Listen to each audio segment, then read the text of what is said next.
This juvenile elephant, emerging from the dense forest, has fallen victim to the cruel and indiscriminate trap gun. His front leg bears three ghastly wounds, which have, over time, degenerated into malignant abscesses. The knee joint of the injured leg is grossly swollen and fractured. The majestic pachyderm now walks with an unendurable strain, bearing the weight of his body on the other three limbs. A compassionate villager venturing into the woods chanced upon this incapacitated creature and promptly alerted the Wildlife Conservation Office in the vicinity. The wildlife team swiftly arrived at the site to attend to the ailing elephant. After a cursory examination, the attending veterinarians deemed it necessary to sedate the animal, as approaching a young and injured wild elephant can be potentially hazardous. The animal is already in a perilous state of health. His wounds have become infected and have transformed into purulent abscesses. Moreover, the infection has progressed upwards in his leg, causing a drastic decline in his energy levels and immunity. In this weakened condition, foraging for food and water poses a grievous challenge. Hence, immediate and appropriate medical intervention is of utmost significance for this magnificent and innocent creature.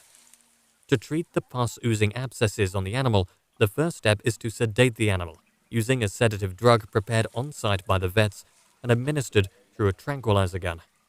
The dosage of the sedative drug is determined based on the animal's body size. It is important to wait until the animal is fully sedated before approaching it to avoid causing any harm. Once the animal is fully sedated, the vets proceeded with cleaning the abscess and administering the necessary treatment, such as antibiotics and multivitamins, intramuscularly. These medications will help to improve the process of wound healing and eliminate the infection that is spreading rapidly. It is important to monitor the animal during its healing process to prevent a recurrence in the afflicted area. The root of this predicament lies in an unusual and illegal firearm known as the trap gun.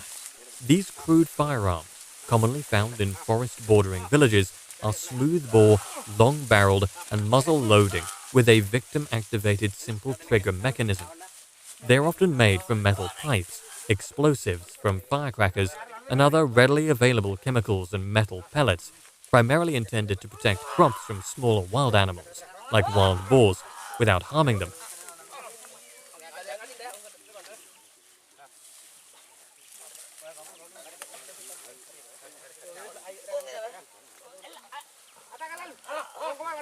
While their firing range capacity is low, they have a high propensity for causing accidental injury to unintended targets, such as this unfortunate elephant. It should be noted that if someone purposely shot the animal, it would have injured the body and not the lower limb. It is not only animals, but humans also fall victim to trap gun injuries, as these weapons are indiscriminate in whom they injure or kill. In the case of humans, victims are often alone in the middle of the jungle when the injury occurs, making it impossible to walk and inevitably leading to bleeding. Due to the combination of factors such as the inability to walk, heavy bleeding, and being too far away to call for help, victims suffer tremendously and can eventually bleed to death or require amputation. After administering the necessary medication, the next step is to clean the abscesses and treat the wounds. However, reaching the wounds of the sedated elephant was difficult as he was standing facing the forest. To prevent any danger, the officers roped the animal and turned him around to a position that was easy for everyone. The vets first examined the wounds and washed them with saline before thoroughly cleaning them with cotton swabs. The surrounding area of the wounds was yellowish and discharging pus, which indicated the active spread of infection. All the pus had to be drained before medicating the wounds. The biggest wound had caused the limb area to swell and freeze, making it difficult for the elephant to flex the joint. The swelling might not be able to be brought down, but the animal can be brought out of danger.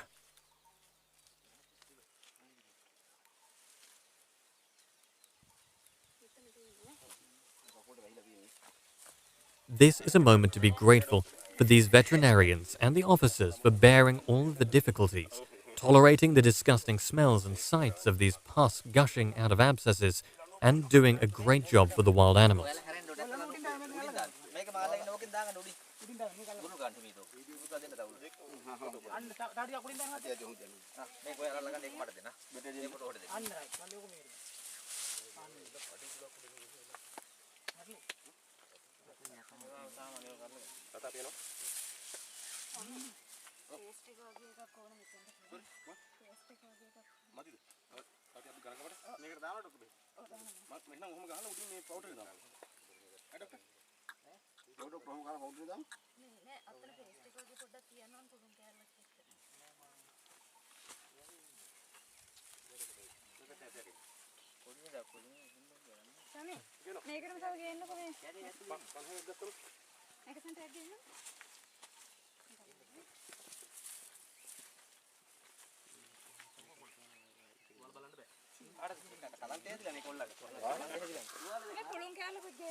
After thoroughly cleaning the abscess wounds, the veterinarians used betadine and negacin powder to disinfect the area. They then applied an antibiotic spray to help prevent the spread of infection.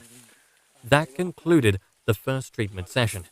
As for the first session of treatment, the veterinarians were able to successfully address the elephant's health concerns. It was fortunate that the elephant was seen by someone who acted quickly to seek veterinary care.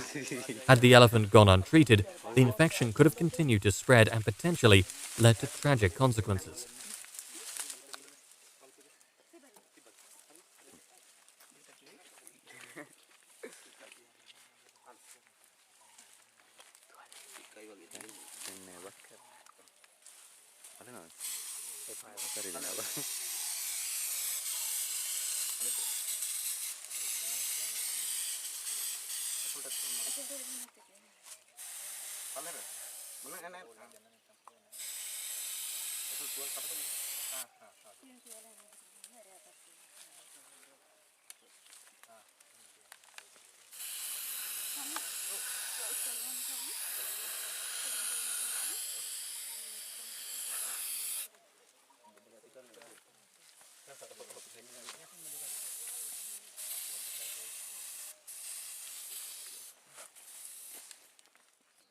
It is natural to wonder why the fragmented pieces of the abscess were not removed from the elephant's body.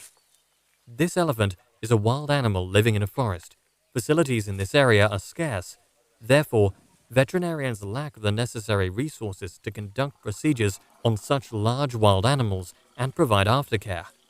Given these limitations, the officer's treatment methods are optimal in saving the elephant's life and restoring its health to a point where it can survive independently.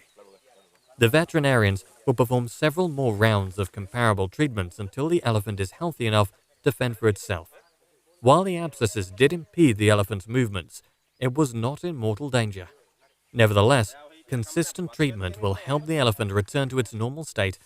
To conclude today's treatment, the revival drug is administered, and within a few minutes, the animal regains consciousness and ambles back towards the forest.